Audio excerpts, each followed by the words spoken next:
Hello बच्चों, नमस्कार, राधे राधे, प्रणाम। आज हम पढ़ेंगे टेरिडोफाइट के बारे में। ये प्लांट किंगडम का टॉपिक है, टेरिडोफाइट। आज हम इसके बारे में एक एक करके डिटेल में पढ़ेंगे। ओके, इसका क्या महत्व होता है या ये कहाँ रहते हैं, ऐसे इन सभी के बारे में। इसके अंदर कौन से आते हैं? हॉस्टेल एंड फर्न, टेरिडोफाइट के अंदर। ओके, अब इसका जो महत्व होता है वो सजावट के लिए होता है। सजावट के लिए इसका महत्व होता है, जैसे कि फूल वाले मैक्सिमम फर्न का उपयोग सजाने में करते हैं। जो फूल वाले होते हैं वो फर्न का उपयोग सजाने के लिए करते हैं। ओके, सजाने में करते हैं। नेक्स्ट, सजावटी पौधों के रूप में उगाते हैं एंड इनको सजावटी पौधों के रूप में भी उगाते हैं। ओके, अब नेक्स्ट पॉइंट, जो टेरिडोफाइट है वो सर्वप्रथम स्थल पर उगने वाले पौधे हैं। ये सर्वप्रथम स्थल पर उगने वाले पौधे हैं, टेरिडोफाइट। ओके, नेक्स्ट, इनमें संवहन ऊतक प्रेजेंट होता है। संवहन ऊतक क्या क्या होते हैं? जाइलम एंड फ्लोएम, ये प्रेजेंट होते हैं। नेक्स्ट पॉइंट है, जीवाश्मी रिकॉर्ड के अनुसार, जो जीवाश्म विज्ञान का रिकॉर्ड है उसके अनुसार अनुसार टेरिडोफाइट 350 मिलियन वर्ष पूर्व प्रभावी वनस्पतिक थे। जो टेरिडोफाइट थे वो 350 मिलियन वर्ष पूर्व प्रभावी वनस्पतिक थे। ओके, एंड ये तने रूपी थे, तने रूपी भी थे। ओके, अब नेक्स्ट पॉइंट है इनका आवास। ये कहाँ रहते हैं? ये ठंडे, गीले, छायादार स्थानों पर पाए जाते हैं। ठंडे, गीले एंड छायादार स्थानों पर प्रेजेंट होते हैं। ओके, नेक्स्ट पॉइंट, कुछ रेतीली मिट्टी में भी अच्छी तरह उगते हैं। जो टेरिडोफाइट है उनमें से कुछ रेतीली मिट्टी में भी अच्छी तरह से उगते हैं।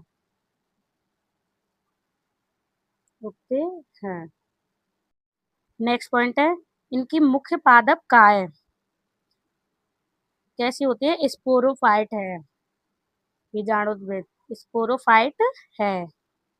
ओके, जो वास्तविक मूल तना पत्तियां हैं, इनमें वास्तविक मूल तना पत्ती प्रेजेंट होते हैं।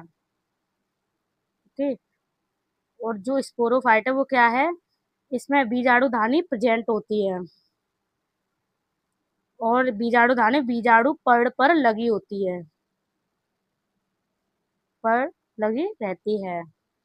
ओके, और इसमें जो पत्तियां हैं वो छोटी होती हैं, लघुपर्ण होती हैं, जैसे कि स्लेजनेला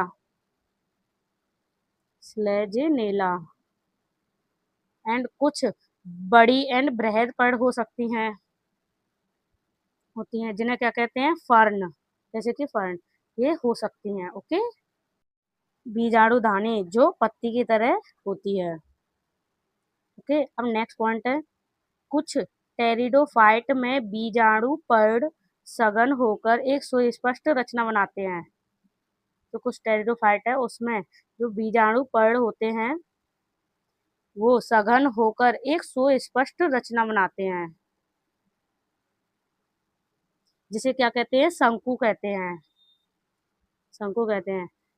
इसका एग्जांपल है स्लेजनेला एंड इक्विसिटम।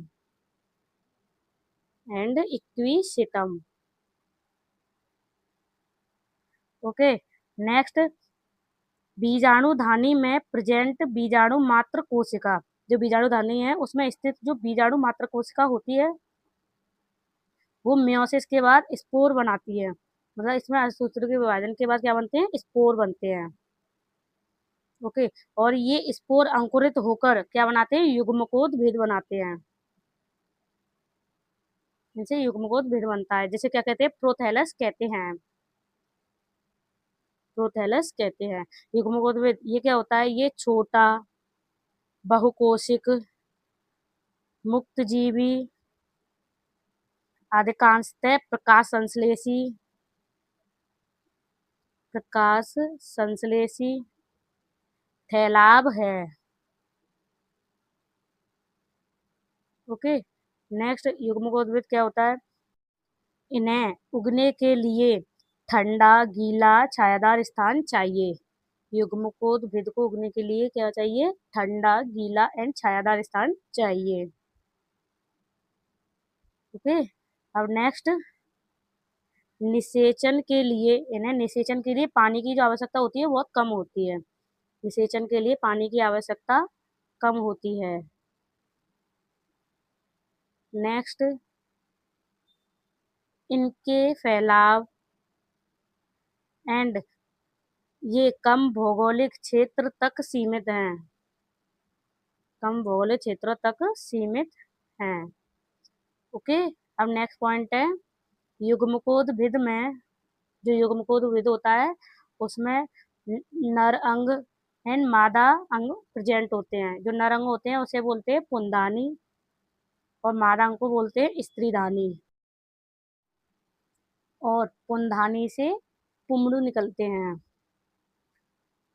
एंड ये पुमड़ू स्त्रीधानी के मुंह तक जाते हैं। और स्त्रीधानी के मुंह तक जाने के लिए क्या होता है? इनको पानी की आवश्यकता होती है। स्त्रीधानी होती है उसके मुंह तक जाते हैं और इसके लिए इनको पानी की आवश्यकता होती है। ओके, एंड स्त्रीधानी का अंडा और नर युग्मक संगलित होते हैं। संगलित होते हैं और संगलित होकर ये क्या बनाते हैं? युग्मनज।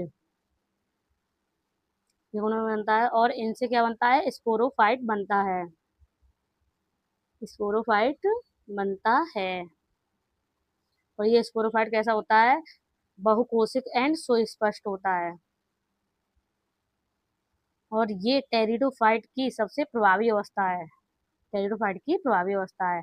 नेक्स्ट पॉइंट, मैक्सिमम टेरिडोफाइट में